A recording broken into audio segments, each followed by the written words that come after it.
आपण नाना प्रकार विभिन्न भेराइटी डालमा खाइथिबे हेले ए प्रकार डालमार स्वाद टिके नियारा। काम घी उपरे पूरा एक नंबर गाँ देशी गुआ घी छणा होइतिबा पोटलर डालमा। एथे अन्य कोनोसी प्रकार परिबा पत्र पड़िबे नाही, केवल आउ केवल पोटल अत्यंत रसाळ। ये परा गंजाम खंदाशाळ जहाँ हेबे सरल हेबे निरलस हेबे ले सही व्यंजनटी निहाती स्वादिया होइथिबे। ठीक जेमिति पोटल डालमा कि सुंदर यांकर रूप कहिले।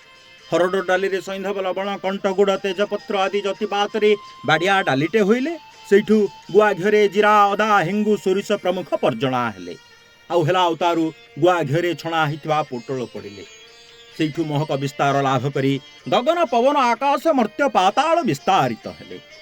आपण मध्य स्वाद और सुवास को आस्वादन तथा ग्रहण कले एवं आज ही एमिति करिके खाइबे बोली मन स्थिर कले। बहुत बहुत धन्यवाद। नमस्कार।